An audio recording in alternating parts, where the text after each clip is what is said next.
하나님의 말씀 함께 보시겠습니다. 욥기 15장 1절부터 16절까지의 말씀입니다. 욥기 15장 1절부터 16절까지를 함께 보시겠습니다.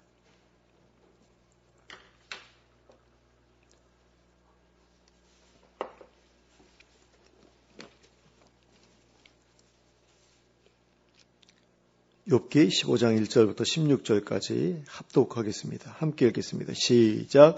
대만 사람 엘리바스가 대답하여 이르되 지혜로운 자가 어찌 헛된 지식으로 대답하겠느냐? 어찌 동풍을 그의 복부에 채우겠느냐? 어찌 도움이 되지 아니하는 이야기 무익한 말로 변론하겠느냐? 참으로 내가 하나님 경외하는 일을 그만두어 하나님 앞에 목도하기를 그치게 하는구나. 내 죄악이 내 입을 가르치나니 내가 간사한 자의 혀를 좋아하는구나. 너를 정죄한 것은 내가 아니요 내 입이라. 내 입술이 내게 불리하게 증언하느니라. 내가 제일 먼저 난 사람이냐? 산들이 있기 전에 내가 출생하였느냐? 하나님의 오묘하심을 내가 들었느냐? 지혜를 홀로 가졌느냐? 내가 아는 것을 우리가 알지 못하는 것이 무엇이냐? 내가 깨달은 것을 우리가 소유하지 못한 것이 무엇이냐? 우리 중에는 머리가 흰 사람도 있고 연로한 사람도 있고 내 아버지보다 나이가 많은 사람도 있느니라. 하나님의 위로와 은밀하게 하시는 말씀이 내게 작은 것이냐? 어째여 내 마음이 불만스러워하며 내 눈을 번뜩거리며 내 영이 하나님께 분노를 터뜨리며 내 입을 놀리느냐? 사람이 어찌 깨끗하겠느냐? 여인에게서 난 자가 어찌 의롭겠느냐? 하나님은 거룩한 자들을 믿지 아니하시나니 하늘이라도 그가 보시기에 부정하거든. 하물며 악을 저지르기를 물 마심같이 하는 가증하고 부패한 사람을 용납하시겠느냐. 아멘. 오늘 우리가 함께 읽은 본문에는 욥과 세 친구들 사이에서 벌어진 두 번째 논쟁의 첫 번째 부분이 기록되어 있습니다. 두 번째 논쟁 역시 엘리바스의 권면으로부터 시작되고 있는데 여기서 엘리바스는 자신이 처음에 주장했던 내용과 별반 다를 바 없는 내용을 똑같이 이야기하고 있습니다.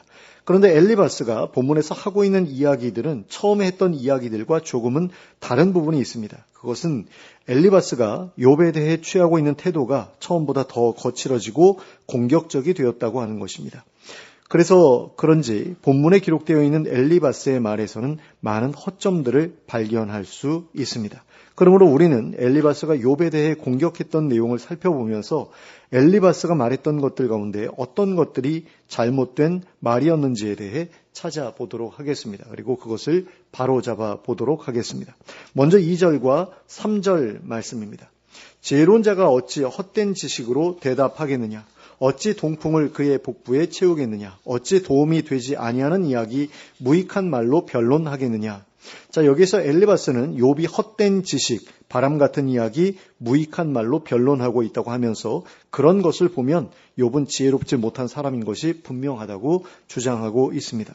그러나 인과응보에도 예외가 있을 수 있다는 욥의 앞선 주장에는 틀린 것이 없었습니다. 특히나 자연계에서 벌어지는 일들을 보면 인과응보의 원리가 절대적인 것이 아니라는 사실을 알 수 있게 됩니다.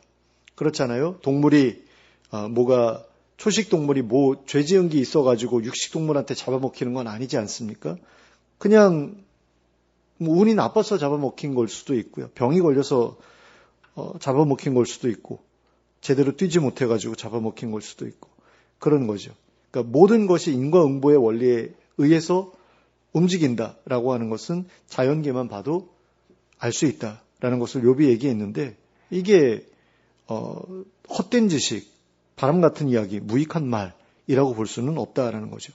그런 점에서 엘리바스가 욥에 대해서 지혜롭지 못하다고 헛된 지식으로 대답했다고 했던 것은 잘못된 말이었습니다. 그러면 왜 엘리바스는 욥의 말에 대해 이런 식으로 평가했던 것일까요? 그것은 자기가 가지고 있는 지식을 절대적으로 옳은 지식이라고 믿었기 때문입니다. 그러므로 그 절대적인 지식에서 벗어난 지식은 잘못된 지식, 헛된 지식이라고 생각할 수밖에 없었던 것입니다. 그러나 우리가 알고 있는 바와 같이 엘리바스가 욥에 대해 이렇게 생각했던 것은 엘리바스의 시야가 욥보다 좁았기 때문이었습니다. 그리고 이것은 오늘날 스스로에 대해 지혜롭다고 생각하는 사람들에게서 흔히 찾아볼 수 있는 모습이기도 합니다. 자기가 아는 것이 가장 뛰어나다고 생각하고 그 분야에서 자기보다 더 잘 아는 사람이 없다고 생각하는 사람은 자기 생각과 조금이라도 다른 생각을 이야기하는 사람에 대해서는 무식한 사람 또는 무지한 사람으로 취급하는 경우가 많습니다. 그런데 이것은 일반 학문의 영역에서뿐만 아니라 신학이나 신앙의 영역에서도 흔하게 벌어지는 일입니다. 자기네 교단의 교리가 가장 정확하고 오류 없는 교리라고 생각하면서 타 교단의 교리를 무시하고 이단 취급하는 사람들이 있습니다. 또 자기가 생각하는 좋은 신앙의 기준에 부합하지 않는 사람들에 대해서 불신앙적인 사람이라고 치부하거나 신앙에 열심이 없는 사람이라고 폄하하는 사람들도 있는 것을 봅니다. 그러니까 자기 나름대로 세워놓은 기준을 가지고 이단 입네 안 입네라고 이야기를 하거나 신앙이 좋네 안 있네라고 이야기한다라는 거죠. 엘리바스가 욥에 대해 지혜롭지 못하다고 평가했던 이유도, 욥이 헛된 지식을 말하고 있다고 평가했던 이유도 바로 그와 같이 좁은 시야에 갇혀 있었기 때문이었습니다. 그리고 이런 좁은 시야를 가지고 있으면 자기보다 더 지혜로운 사람도, 그리고 자기보다 더 바른 길을 가고 있는 사람도 자기보다 못한 사람이라고 생각할 수 있습니다. 그래서 함부로 가르치려 들기도 하고 함부로 정죄하기도 합니다. 그래서 목사님들 사이에서 세상에서 가장 무서운 사람이 오직 성경 한 권만 읽은 사람이라고 하는 이야기가 있습니다. 그런 사람들은 신학적인 기초도 없이 성경 한 권만 죽어라고 읽고 나서 목사도 가르치려고 들고 신학 교수도 가르치려고 들기 때문입니다. 요즘에는 오직 성경 한 권만 읽은 사람보다도 더 무서운 사람들이 있는데, 제가 생각할 때는 유튜브 한 채널만 죽어라고 보는 사람들, 그런 사람들이 더 무서운 사람들이 아닌가라는 그런 생각이 듭니다. 그것만 옳다고 생각하고 그거 외엔 다 틀렸다고 생각하고, 그러니까 정저지화라고 그러죠. 우물 속에 개구리처럼 그 사람이 얘기한 것만 옳고 나머지에 대해서는 다 틀렸다라는 그런, 근데 시야가 좁기 때문에 그런 이야기를 하는 거거든요. 엘리바스 같은 사람이 그런 사람인 겁니다. 근데 이런 사람들이 기독교인들 가운데 정말 많다라는 거죠. 그래서 우리는 이런 사람들과 같이 되지 않도록 주의할 필요가 있습니다. 그러기 위해서 늘 자신이 틀릴 수도 있다는 생각과 겸손하게 배우려는 태도를 가지고 살아가도록 해야 하겠습니다. 그 다음으로는 4절 말씀입니다. 참으로 내가 하나님 경외하는 일을 그만두어 하나님 앞에 목도하기를 그치게 하는구나. 여기서 엘리바스는 욥이 하나님 경외하는 일을 포기하였고 하나님 앞에 기도하는 일조차 포기해 버렸다고 비난하였습니다. 그러나 욥은 하나님 경외하는 일을 포기한 적이 없었습니다. 그는 예전부터 지금까지 계속해서 하나님에 대한 경외심을 가지고 지내왔습니다. 그래서 하나님을 친히 만나 뵙고자 하는 마음을 하나님께 아뢰면서도 하나님을 직접 뵙는 일에 대한 두려움을 감추지 못했습니다. 하나님 만나보고 싶은데 하나님 직접 만나 뵙는 거 너무 두렵습니다. 그래도 내가 꼭 만나야 되겠습니다. 그러니 하나님 만나 뵀을 때 저한테 이렇게 무섭게 하지 않기로 약속해 주시고 만나 주십시오. 뭐 이런 식으로 이야기를 하거든요. 그러니까 그런 마음을 가지고 있는데 하나님 경외하기를 멈췄다라고 말하는 것은 말이 안 되는 이야기다라는 겁니다. 그리고 욥은 하나님께 기도하는 일을 포기한 적도 없었습니다. 오히려 그는 지금까지 계속해서 하나님께 자신의 질문에 대답해 달라고 간구해 왔습니다. 그리고 자기를 내버려 두시라고, 세상에서 빨리 데려가 주시라고 간구해 왔습니다. 그러므로 그는 계속해서 기도하고 있는 중이었습니다. 그러나 엘리바스는 그것을 기도라고 생각하지 않았습니다. 그리고 이것은 마치 엘리 제사장이 한나의 기도하는 모습을 보면서 술주정하는 것으로 생각했던 것과 별반 다를 바 없는 생각이었습니다. 그러니까 한나는 정말 간절하게 기도하고 있었는데 한나는 기도하는 게 아니라 술주정하고 있어 라고 엘리 제사장이 생각했잖아요. 그러니까 엘리바스도 그렇게 생각한 거라는 겁니다. 욥은 지금 기도하고 있는 거예요. 하나님 나 만나 주십시오. 그래서 왜 내가 이런 일을 겪어야 되는 건지 이야기 좀 해 주십시오. 내 죄가 뭔지 좀 가르쳐 주십시오. 나를 죽여 주십시오. 이 삶을 빨리 끝나게 해 주십시오. 이렇게 계속 기도해 왔거든요. 근데 그거 기도 아니라고 지금 엘리바스가 이야기하고 있는 거거든요. 묵도하기를 멈추는구나 라고 이야기를 하면서요. 어떤 기독교인들은 자기들이 기도라고 생각하는 어떤 정형화된 틀 안에 있는 것만을 기도라고 생각합니다. 그 외의 것들에 대해서는 기도라고 생각하지 않습니다. 눈을 뜨고 기도하는 것이나 무릎을 꿇지 않고 기도하는 것이나 소리내어 기도하지 않는 것이나 또박또박 정확한 발음으로 기도하지 않고 그저 울부짖는 것은 기도가 아니라고 생각하는 그런 사람들이 있습니다. 그러나 기도라고 하는 것은 하나님을 부르는 모든 행위를 포함합니다. 그러므로 기도에는 다양한 형식과 다양한 방식이 사용될 수 있습니다. 그러므로 자기가 생각하는 형식과 방식으로 이루어지지 않는다는 이유로 그것은 예배가 아니라느니, 그것은 기도가 아니라느니 하면서 함부로 평가하지 말아야 합니다. 그리고 그것은 하나님을 경외하는 태도에 있어서도 마찬가지입니다. 자기가 생각하는 모습으로 살아가지 않는다고 해서 하나님을 경외하지 않는다고 함부로 평가해서는 안 됩니다. 우리는 엘리바스처럼 자기의 기준을 가지고 함부로 다른 사람의 신앙을 평가하지 않도록 주의해야 합니다. 좁은 시야에 갇혀서 편협한 시각에 사로잡혀서 다른 사람들의 신앙을 함부로 평가하지 않도록 주의해야 합니다. 그렇지 않으면 우리도 엘리바스처럼 주변 사람들을 힘들게 하고 억울하게 하는 일을 하게 될 수도 있기 때문입니다. 그 다음으로는 5절과 6절 말씀입니다. 내 죄악이 내 입을 가르치나니 내가 간사한 자의 혀를 좋아하는구나. 너를 정죄한 것은 내가 아니고 내 입이라. 내 입술이 내게 불리하게 증언하느니라. 여기서 엘리바스는 욥이 지금까지 해온 불경스러운 말들이 바로 욥의 죄악됨을 증거한다고 주장하였습니다. 자신을 변호하기 위해 내어뱉은 간사한 말들만 들어보아도 욥의 죄악됨을 알 수 있다고 하였습니다. 이것은 그저 욥에 대한 미움에 사로잡혀서 하는 말로밖에 보이지 않습니다. 편협한 사고방식에 사로잡힌 사람이 자기 생각과 다른 생각을 말하는 사람들에 대해서 얼마나 적대적으로 반응할 수 있는지에 대한 표본과도 같은 모습이 아닐 수 없습니다. 이처럼 엘리바스는 욥이 지금까지 자신의 억울함을 변호하기 위해 말해왔던 모든 것을 거짓된 것이라고 몰아붙였습니다. 욥을 위로하기 위해 찾아온 원래의 목적은 완전히 망각해버린 채 욥과의 논쟁에서 이기는 것만을 생각하게 되었기 때문입니다. 그래서 그는 욥에 대한 인신공격을 멈추지 않았습니다. 특히 욥의 말과 태도가 교만하다고 하면서 욥을 공격하였던 것을 보게 됩니다. 7절과 8절 말씀입니다. 내가 제일 먼저 난 사람이냐? 산들이 있기 전에 내가 출생하였느냐? 하나님의 오묘하심을 내가 들었느냐? 지혜를 홀로 가졌느냐? 여기서 엘리바스가 욥에게 질문했던 것은 내가 얼마나 오래 살았기에 모든 것을 다 아는 것처럼 말하느냐는 것이었습니다. 그리고 여기에서 오묘하심이라고 번역하고 있는 이 단어는 모임 또는 회의라는 의미도 가지고 있습니다. 그래서 표준 세번역 성경이나 공동번역 성경에서는 동일하게 회의라고 번역하고 있습니다. 그러므로 하나님의 오묘하심을 내가 들었느냐라는 이 말은 하나님의 회의에서 하는 이야기를 내가 엿듣기라도 하였느냐라는 뜻이라고 할 수 있습니다. 그럴 거 아니에요. 하나님께서 천사들하고 회의하는 그 장소에서 이루어지는 대화를 엿들으면 앞으로 무슨 일이 벌어질 건지 알 수 있을 것 아닙니까? 천기누설이잖아요. 앞으로 일어날 일들을 미리 알 수 있는 것 아닙니까? 그럼 얼마나 대단한 그런 지혜를 그 사람이 가지게 될 수 있을까요? 그러니까 그걸 이야기하는 겁니다. 너가 그런 경험이 있느냐? 그렇다면 너가 지혜롭다고 내가 인정해 주마. 근데 그런 것도 아니면서 왜 자기 혼자만 지혜로운 척 하느냐라는 그런 이야기를 하고 있는 거죠. 그리고는 자기들도 욥만큼이나 똑똑한 사람들이라고 주장했습니다. 9절과 10절 말씀입니다. 내가 아는 것을 우리가 알지 못하는 것이 무엇이냐? 내가 깨달은 것을 우리가 소유하지 못한 것이 무엇이냐? 우리 중에는 머리가 흰 사람도 있고 연로한 사람도 있고 내 아버지보다 나이가 많은 사람도 있느니라. 자, 욥이 알고 있는 것은 자기들도 다 알고 있는 것이다. 라는 것이요. 또한 자기들 중에는 욥보다도 더 연륜이 있는, 그래서 더 지혜로운 사람도 있다라는 겁니다. 그러니 자기들 앞에서 지혜를 말하지 말라는 겁니다. 그냥 자기네들이 말하는 대로 듣기만 하라는 거죠.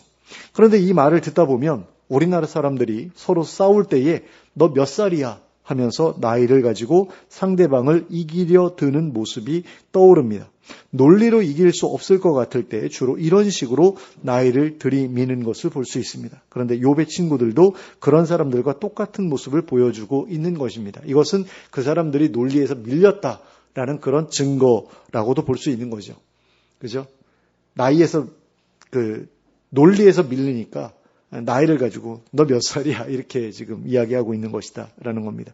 그런데 여기에서 조금 우습게 생각되는 것은 엘리바스나 그의 친구들 역시 하나님의 회의에서 이루어진 이야기를 듣지 못한 사람들이었다라는 겁니다. 그러므로 엘리바스나 그의 친구들이나 욥이나 다 비슷비슷한 사람들이라고 할 수 있는 거죠. 누가 누구보다 더 지혜롭다고 말할 수 없기는 마찬가지였습니다. 그럼에도 불구하고 엘리바스는 그저 나이가 조금 더 많다는 이유로 자기들이 욥보다 더 지혜롭다고 주장했던 겁니다. 그리고 욥을 향해서 왜 자기들이 해주는 말을 듣지 않느냐고 책망하였습니다. 11절부터 13절까지의 말씀입니다. 하나님의 위로와 은밀하게 하시는 말씀이 내게 작은 것이냐? 어찌하여 내 마음에 불만스러워하며 내 눈을 번뜩거리며 내 영이 하나님께 분노를 터뜨리며 내 입을 놀리느냐?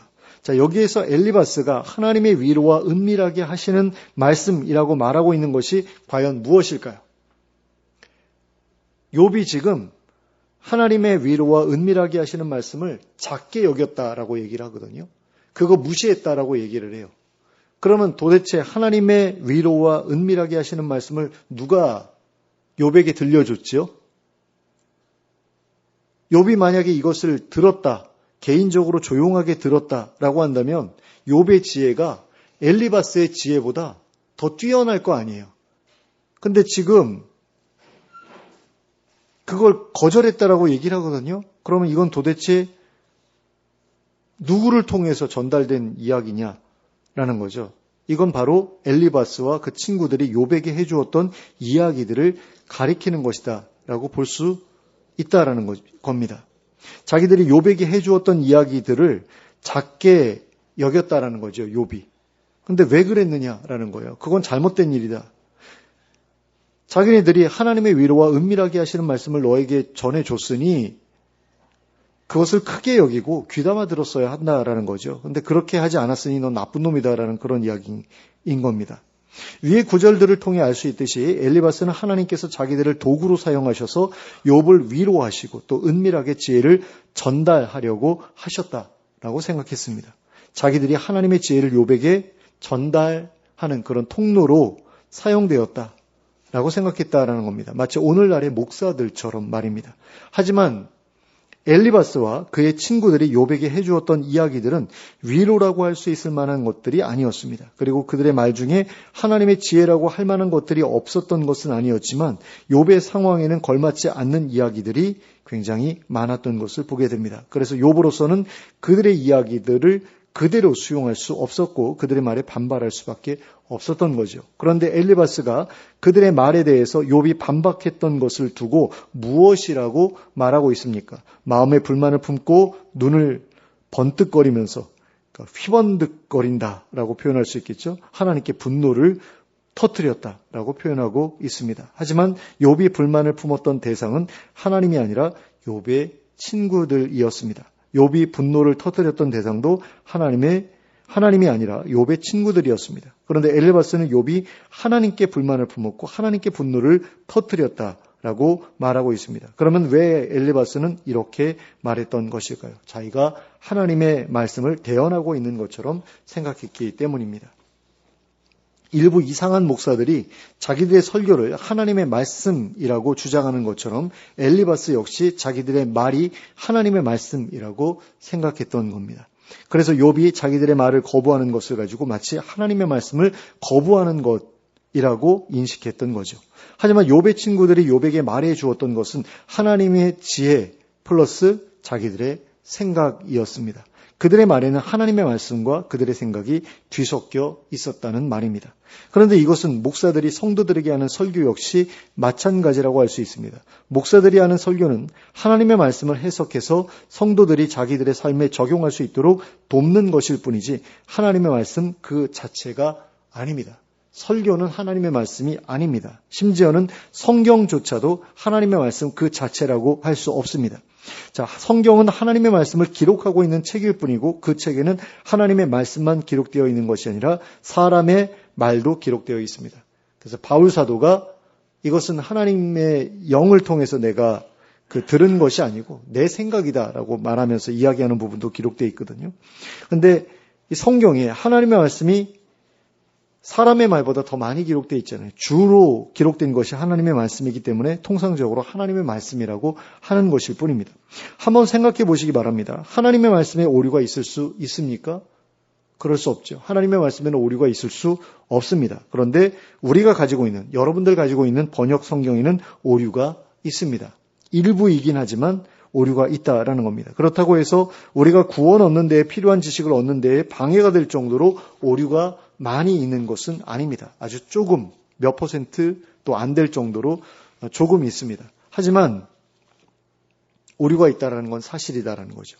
특히 개역 한글판하고 개역 개정판하고, 그러니까 우리가 옛날에 그 예배용으로 사용했던 성경하고 지금 우리가 예배용으로 사용하고 있는 그 성경의 내용을 비교해 보면 번역이 크게 달라진 부분들이 몇 곳이 있습니다.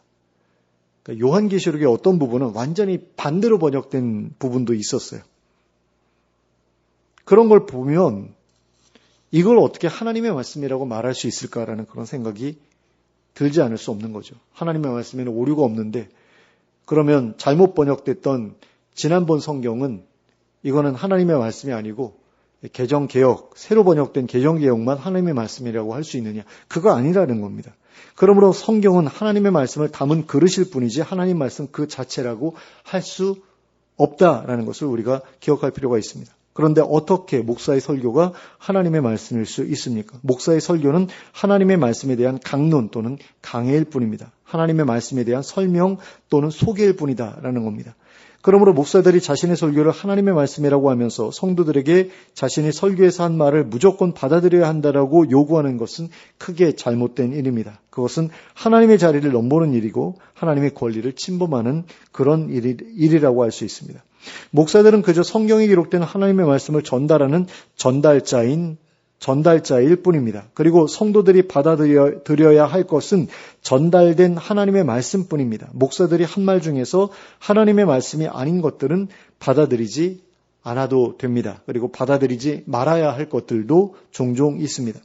예를 들면 대통령 선거에서 아무개 후보를 찍어야 한다는 말을 설교 중에 하는 목사가 있다면 그런 말은 듣지 말아야 합니다. 목사가 설교 중에 대통령 선거와 관련해서 할 수 있는 말이 있다면 그것은 예수님을 가장 많이 닮은 후보에게 투표하라. 이 정도의 말일 것입니다. 그리고 누가 예수님을 가장 많이 닮은 후보인지는 성도들 각자가 알아서 판단하도록 맡겨두어야 합니다. 그런 걸 목사가 판단해가지고 성도들에게 이 사람이 예수님 가장 닮았으니까 이 사람한테 투표하십시오라고 말하는 그런 식으로 말하는 것은 교만한 일인 거죠. 좀 주의할 필요가 있습니다. 목사라는 사람을 하나님이 강단에 세우신 이유는 성경을 가르치라고, 성경에서 말하고 있는 내용들이 어떤 것인지 가르치라고 그렇게 세운 것이지 자기의 판단을 그리고 자기의 어떤 적용을 함부로 이렇게 말하라고 세운 게 아니거든요. 그런 점에서 목사들은 성도들에게 자신들의 판단을 함부로 강요하지 말아야 합니다. 그리고 성도들도 목사들의 말을 무조건 수용하지는 말아야 합니다. 그 말이 성경에 기록된 하나님의 말씀과 일치하는지 아닌지의 여부를 확인한 다음에 수용하든 말든 결정해야 합니다. 근데 어떤 분들은 성경에 기록되어 있는 말씀 그대로 설교를 해도 안 받아들이는 사람이 있고요. 어떤 경우에는 성경적이 아닌 내용을 설교를 하는 그런 목사님의 말을 무조건 또 받아서 따라가는 그런 성도들도 있거든요. 굉장히 안타까운 일인 거죠. 왜 그러냐? 성경을 잘 모르기 때문에 그런 게 아니겠는가라는 그런 생각이 듭니다. 욥이 만일 엘리바스나 다른 친구들의 말을 듣고 무조건 그런가 보다 하고 받아들였다면 과연 어떻게 되었을까 하는 것을 여러분들이 한번 생각해 보셨으면 좋겠습니다. 그렇다면 욥은 실제로 잘못한 것도 없는데 자기가 무엇인가를 잘못했다고 생각하면서 근거 없는 죄책감과 자괴감으로 더 큰 고통을 겪어야만 했을 겁니다. 그러니까 자기가 지은 죄도 없는데 내가 뭔가 죄를 지어서 하나님께 벌을 받게 됐구나 라고 생각하면서 자기가 죄지지도 않은 것에 대해서 죄책감을 가지고 자책감 가지고 살았어야 됐겠죠. 내 죄 때문에 우리 자식들이 이렇게 어려움을 겪었구나. 이런 식으로 생각했을 것 아니에요. 그럼 얼마나 마음이 괴로웠겠습니까? 그리고 만약 그렇게 욥이 생각했다고 한다면 욥을 온전하고 정직하여 하나님을 경외하며 악에서 떠났다고 평가하셨던 하나님을 우스운 분으로 만들어버리는 일이 되었을 겁니다. 하나님은 욥을 향해서 넌 의인이야. 얘 같은 의인이 없어 라고 지금 사단 앞에서 자랑하셨잖아요. 근데 욥이 나는 죄인이었구나 라고 그렇게 이야기를 해버린다면 하나님이 우스운 꼴이 되는 건 아닙니까? 그랬다면 욥은 하나님께 큰 죄를 짓는 그런 일을 한 것이 되었을 것입니다. 그러므로 우리는 하나님의 말씀을 제대로 분별하고 자신의 삶을 제대로 평가할 줄 아는 지혜를 가지기 위해 힘써야 합니다. 그러기 위해 부지런히 하나님의 말씀을 읽고 묵상하고 그 말씀에 자신의 삶을 비추어 보는 일을 훈련하는 훈련하는 우리가 될 수 있기를 바랍니다. 그리하여 늘 하나님의 말씀으로 인도받고 하나님의 말씀대로 살아가는 우리 모두가 될 수 있기를 바랍니다. 자, 엘리바스는 자기들의 말을 거부하는 욥의 태도를 비난한 후에 다시 한번 사람의 부정함과 불의함에 대해 강조하였습니다. 14절부터 16절까지의 말씀입니다. 사람이 어찌 깨끗하겠느냐? 여인에게서 난 자가 어찌 의롭겠느냐? 하나님은 거룩한 자들을 믿지 아니하시나니 하늘이라도 그가 보시기에 부정하거든 하물며 악을 저지르기를 물 마심같이 하는 가증하고 부패한 사람을 용납하시겠느냐? 자, 사람은 깨끗할 수 없고 의로울 수 없는데 하나님은 거룩하시기 때문에 그렇게 부패한 사람을 용납하실 수 없으시다는 것입니다. 그러므로 내가 이 모양 이 꼴이 된 것은 내가 악을 행하여 하나님께 용납받지 못했기 때문이라는 것입니다. 결국 맨 처음에 했던 이야기와 똑같은 이야기를 반복하고 있는 것을 보게 됩니다. 특히나 하나님께서 거룩한 자들을 믿지 않으신다는 말은 참으로 옳지 않은 말임에도 불구하고 계속해서 말하고 있는 것을 볼 수 있습니다. 저는 이 이야기가 굉장히 듣기가 싫습니다. 거룩한 자들도 믿지 않으신대요. 근데 이건 잘못된 말이거든요. 앞에서도 말씀드렸지만 하나님께서 우리에게 이 땅을 다스리게 하신 이유는 우리를 믿으셨기 때문입니다. 믿지 않으셨다면 일을 맡기지도 않으셨을 것이고 후회도 하지 않으셨을 것입니다. 하지만 믿으셨기 때문에 일을 맡기셨고 실망도 하셨고 후회도 하셨던 거죠. 그런데 천사들에 대해서 믿지 않으신다? 우리도 믿으시는데 천사들을 안 믿으신다? 이건 좀 이상한 이야기잖아요. 반면에 하나님께서 악을 물 마시듯 저지르는 가증하고 부패한 사람을 용납하지 않으신다는 말은 맞는 말이라고 할 수 있습니다. 그러니까 하나님께서 용납하시는 사람은 의로운 사람이죠, 당연히. 악인은 용납하지 않으시죠. 근데 누가 의인이 될 수 있느냐라고 했을 때 오직 죄사함을 받고 거듭난 사람만이 의인이 될 수 있잖아요. 근데 그렇게 되면 하나님께 용납받을 수가 있는 거죠. 하지만 악을 물마시듯 저지르는 가증하고 부패한 사람은 용납받을 수가 없죠. 이건 분명한 사실입니다. 그러니까 제대로 된 이야기를 한 겁니다. 그러나 사람이 깨끗할 수 없다는 말, 여인에게서 태어난 사람이 의로울 수 없다는 말은 확실히 틀린 말입니다. 어떤 면에서는 맞다라고 이야기를 할 수 있어요. 그러니까 자연인으로서는 깨끗할 수 없고 의로울 수 없다라고 이야기할 수 있습니다. 거듭나지 않은 상태에서는 이 말이 맞는 말일 수 있다라는 겁니다. 하지만 거듭난 사람이라면 깨끗할 수도 있고 의로울 수도 있습니다. 그저 법적으로만 깨끗하고 법적으로만 의로운 것이 아니라 실제로도 깨끗하고 실제로도 의롭게 될 수 있다라는 거죠. 근데 엘리바스는 그런 가능성조차 없는 것처럼 지금 말하고 있습니다. 그래서 이게 문제가 된다라는 겁니다. 왜 예수님께서 이 땅에서 죄 없이 사실 수 있으셨을까요? 예수님께서는 죄 없이 태어나셨기 때문이죠. 그리고 하나님께서 늘 함께 해주셨잖아요. 그러니까 죄 없이 살 수 있으셨던 거죠. 그러면 예수 그리스도의 대속을 힘입어서 죄사함을 받은 우리도 하나님께서 함께 해주심으로써 예수님처럼 깨끗하게 살 수 있고 예수님처럼 의롭게 살 수 있다라고 할 수 있는 거죠. 게다가 우리는 성령님으로 세례를 받은 사람들입니다. 그러니까 더더욱 의롭게 살 수 있다라고 보아야 한다는 겁니다. 자, 예수님께서는 언제 성령님으로 세례를 받으셨죠? 요단강에서 세례 요한에게 세례를 받으신 후에 성령님으로 세례를 받으셨습니다. 그런데 예수님께서는 성령님으로 세례를 받으시기 전에도 죄 없이 살아오셨습니다. 그렇다면 성령님으로 세례를 받은 우리는 더더욱 죄 없이 살 수 있어야 마땅한 것 아닙니까? 그런데 어떤 사람들은 성령님으로 세례를 받더라도 깨끗하게 될 수 없고 의롭게 살 수 없다라고 믿습니다. 그것이 그들의 믿음입니다. 그런데 그것은 성경에서 가르치는 것이 아닙니다. 욥에 대해 생각해 보시기 바랍니다. 욥은 성령님으로 세례를 받은 사람이었습니까? 그는 성령님으로 세례를 받은 사람이 아니었죠. 성령으로 세례받은 사람은 오순절 이후에 생겨났지 그 이전까지만 해도 성령으로 세례받은 사람은 없었습니다.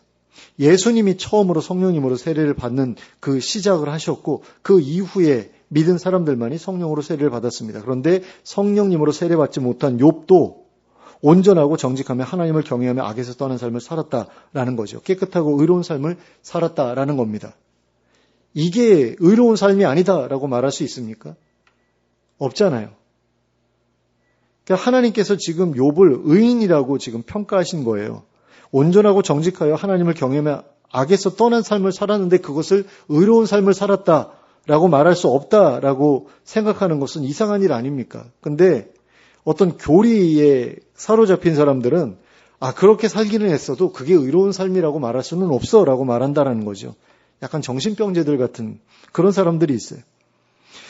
그러면 어떻게 욥이 그렇게 사는 게 가능했을까요? 하나님을 진짜로 믿었기 때문인 거죠. 진심으로 믿었기 때문인 겁니다. 하나님의 실존을 믿었고 하나님에 대해 귀로 들었던 모든 것을 진심으로 믿었기 때문입니다. 그래서 하나님을 경외했고 그래서 악에서 떠날 수 있었던 겁니다. 그런데 오늘날 어떤 교단의 어떤 신학을 추종하는 사람들은 엘리바스와 똑같은 이야기를 하면서 그것을 성경적이라고 주장합니다. 이 세상에 어떤 사람도 깨끗하거나 의롭지 못하다라고 주장한다라는 겁니다. 그런데 거듭난 사람, 성령님으로 세례받은 사람들에 대해서까지도 그렇게 이야기하기 때문에 문제가 되는 겁니다. 예수님을 믿으면 법정적으로는 의롭다 하심을 받게 되지만 실존적으로는 여전히 의롭게 사는 게 불가능하다고 주장하기 때문에 문제가 된다라는 겁니다. 물론 이 땅에서 살아가는 동안 우리가 예수님처럼 완벽하게 의롭게 살 수는 없을지도 모릅니다. 하지만 욥처럼 온전하고 정직하여 하나님을 경외하며 악에서 떠난 삶을 살아가는 정도는 가능할 수 있습니다. 그래서 그 삶으로 인해 하나님께 의롭다는 인정을 받을 수도 있습니다. 그저 예수님을 믿기 때문에 의롭다 하심을 받는 것이 아니라 예수님을 닮게 되었기 때문에 의롭다 하심을 받을 수 있다라는 겁니다. 그런데 엘리바스는 그것이 불가능하다라고 주장하고 있고 욥은 그렇지 않다고 말하고 있는 겁니다. 실제로 욥은 자신이 의롭다고 자신이 의인이라고 생각했습니다. 욥기 32장 1절 말씀입니다. 욥이 자신을 의인으로 여김으로 그 세 사람이 말을 그치니. 그러니까 욥은 계속해서 나는 이런 벌을 받을 만한 죄를 지은 적이 없어 라고 말했잖아요. 근데 그것을 욥이 자신을 의인으로 여긴 것이다 라고 이 세 친구들은 생각을 했던 거죠. 그리고 욥도 스스로 자기가 악을 행하지 않았다 라고 생각을 했기 때문에 결국적으로 궁극적으로는 욥이 자신을 의인으로 여긴 겁니다. 그리고 이것에 대해서 하나님께서도 인정을 해주신 거죠. 물론 이것은 하나님 앞에서 의롭다라는 것은 아니었습니다. 그러니까 하나님만큼 의롭다, 하나님보다 의롭다 이런 이야기는 절대로 아니죠. 사람들 가운데에서 의롭다라는 그런 이야기였습니다. 그리고 욥은 자신이 의인이라는 사실을 자신의 삶으로서 증명했습니다. 그리고 하나님께서도 욥의 의로움을 인정하셨습니다. 그러나 엘리바스는 사람이 하나님께 깨끗하다고 인정받을 수 없고 의롭다고 인정받을 수 없다고 생각했고 그래서 그 생각을 계속해서 주장했습니다. 그래서 욥을 계속해서 억울하게 몰아붙였습니다. 엘리바스의 좁은 시야, 편협한 시각이 만들어낸 안타까운 결과였습니다. 그런데 우리도 때로는 좁은 시야, 편협한 시각에 사로잡힌 채 잘못된 생각을 바른 생각이라고 착각하고 그것을 다른 사람들에게 관철시키려 할 때가 있습니다. 자신의 생각만이 옳고 자신의 성경 해석만이 옳고 자기네 교단의 신앙만이 옳다고 생각해서 다른 사람들에게 무조건 자신의 주장에 동의하라고 요구할 때가 있습니다. 그리고 그러한 요구에 순응하지 않을 때에는 마치 그 사람이 이단이라도 되는 것처럼 정죄하고 배척하기도 합니다. 또한 자신이 지지하는 정당만이 정의롭고 자신이 지지하는 대통령 후보만이 이 나라를 가장 잘 이끌어갈 것이라고 믿어서 다른 사람들에게 무조건 자신과 똑같은 정당을 지지하고 똑같은 대통령 후보에게 투표하라고 요구할 때가 있습니다. 그리고 그러한 요구에 순응하지 않을 때에는 마치 그 사람이 매국노라도 되는 것처럼 취급하고 개, 돼지처럼 우매하기 짝이 없는 국민처럼 취급하기도 합니다. 그런데 우리는 이러한 태도의 전형을 엘리바스와 그의 친구들에게서 발견할 수 있게 되는 것입니다. 그리고 그들의 그와 같은 태도는 욥과 같은 의인조차도 악인으로 취급하게 만들었던 것을 볼 수 있습니다. 그러니까 이런 태도는 굉장히 잘못된 태도다라고 말씀드리고 있는 겁니다. 그러면 그런 모습을 보면서 우리가 배워야 할 것은 무엇입니까? 우리가 알고 있는 것이 전부가 아니다라는 것입니다. 우리가 알고 있는 것이 틀린 것일 수도 있다라는 겁니다. 그러므로 겸손해야 하고 섣불리 속단하지 말아야 하고 함부로 비판하거나 정죄하지 말아야 한다라는 겁니다. 그러니까 눈에 뻔하게 보이는 것들이 있어요. 그렇잖아요. 누가 도둑질을 했다. 누가 나쁜 짓을 저질렀다. 범법행위를 저질렀다. 그럼 눈에 보이잖아요. 그거 잘못했다라고 말하는 거는 어려운 일이 아니죠. 그런데 어떤 사상을 그 사람이 쫓아가기 때문에 그 사람은 완전히 글러먹었다. 뭐 이런 식으로 그냥 폄하해버리는 것은 주의해야 한다라는 겁니다. 그리고 더 나아가서 알지 못하는 일에 대해서는 입을 다물고 귀를 열어두는 데 힘써야 한다라는 것을 우리가 배울 필요가 있습니다. 그래야만 어느 한편으로 치우치지 않고 좁은 시야, 편협한 시각에서 벗어날 수 있다는 것입니다. 그리고 그럴 때라야 다른 이들에게 참으로 옳은 말, 필요한 말을 해줄 수 있다라는 겁니다. 그러니까 좁은 시야, 편협한 시각, 이게 굉장히 심각한 문제가 될 수 있다라는 거죠. 그래서 정치적으로도 어느 한쪽 극단에 이렇게 가 있는 사람들 있잖아요. 이 사람들 굉장히 시야가 좁은 사람들인 거거든요. 편협한 사람들이 거거든요. 그런 사람들이 이제 극우라고 보통 이야기를 하고 극좌라고 이야기를 하는데 극좌, 극우라기보다는 그냥 어떤 정치인한테 미쳐가지고 정신 못 차리고 있는 사람들처럼 보여요. 그 사람은 우상 숭배하고 있는 사람들처럼 보입니다. 우리는 절대로 그런 사람이 돼서는 안 된다라는 겁니다. 엘리바스가 만일 욥의 말에 귀를 기울이고 그의 말을 제대로 평가했다면 그는 욥을 정죄하고 비판하는 것이 아니라 그가 필요로 하는 위로의 말을 해줄 수도 있었을 겁니다. 그리하여 하나님께 책망이 아니라 오히려 칭찬을 받을 수도 있었을 겁니다. 근데 그렇게 하지 못했죠. 좁은 시야, 편협한 시각 때문에. 그러므로 우리는 잘 알지 못하는 일에 대해 말하기보다는 잘 알지 못하는 것에 대해서 귀를 열고 배움으로써 자신의 시야를 넓히고 균형 잡힌 시각을 소유할 수 있게 되기를 바랍니다. 그리고 그와 같은 넓은 시야와 균형 잡힌 시각을 가지고 하나님의 말씀을 잘 분별하고 자신의 삶을 반성함으로써 하나님께서 기뻐하시는 삶을 살아낼 뿐만 아니라 다른 이들에게 참된 위로와 도움을 베푸는 일에 귀하게 쓰임받는 우리 모두가 될 수 있기를 예수 그리스도의 이름으로 축원합니다. 함께 기도하겠습니다. 사랑의 하나님 아버지, 많은 사람들이 자기 생각만이 옳은 생각이고 남의 생각은 틀린 생각이라고 판단하면서 그것으로 인해서 다른 사람들을 무시하거나 또는 조롱하거나 배척하는 그런 모습들을 가끔씩 보게 됩니다. 하나님, 그런데 그런 이들로 인해서 그 주변 사람들이 또 굉장히 많은 괴로움을 겪게 되는 것을 보게 될 때가 있습니다. 욥이 겪었던 일이 바로 그런 상황이었던 것을 볼 수 있고 또 그런 상황을 만든 것이 엘리바스였다라는 사실을 기억할 때에 우리는 엘리바스를 닮지 않도록 주의해야겠다라는 생각을 하지 않을 수 없습니다. 그런데 기독교인들 가운데 굉장히 그런 사람들이 많은 것을 봅니다. 내가 믿고 있는 대로 믿지 않는 사람들, 내가 따르고 있는 대로 따르고 있지 않는 사람들 보면서 굉장히 잘못된 신앙을 가지고 있다라고 생각하고 이단처럼 생각하고 정죄하는 그런 일들이 우리 안에서 너무나 흔하게 벌어지는 것을 봅니다. 그러나 어떤 경우에는 그 사람이 옳을 수도 있고 내가 틀렸을 수도 있다라는 사실을 우리가 기억할 수 있기를 원합니다. 그런 가운데 정말로 누가 보더라도 확실한 것에 대해서만큼은 타협하지 말아야 되겠지만 그러나 양보의 여지가 있거나 타협의 여지가 있거나 아니면 혼돈의 여지가 있는 부분에 대해서만큼은 판단을 유보할 줄 아는 그런 지혜가 있게 해주시고 그리고 제대로 판단하기 위해서 다른 이들의 말에 귀를 기울일 줄 아는 지혜가 있게 하여 주시길 원합니다. 그래서 늘 바른 판단을 할 수 있게 해주시고 바른 분별력을 가지고 정말 옳은 판단을 해나가면서 살아가는 저희들이 될 수 있게 해주시길 원합니다. 종교적인 부분에 있어서든 신앙적인 부분에 있어서든 아니면 정치적인 부분에 있어서든 아니면 사회의 여러 가지 이슈에 대한 부분에 있어서든 간에 바른 분별력을 우리가 소유할 수 있도록 저희의 시야를 넓혀주시고 저에게 정말 제대로 판단할 수 있는 그런 기준을 말씀을 통해서 저희가 소유할 수 있게 해주시고 그 가운데에서 하나님의 말씀을 잘 분별할 뿐만 아니라 또 다른 사람의 처한 상황도 제대로 분별함으로써 그 사람을 이해하고 그 사람을 용납하고 그 사람에게 진정한 위로를 베풀 수 있는 저희 모두가 될 수 있도록 인도하여 주시옵소서. 예수 그리스도의 이름으로 기도하였습니다. 아멘.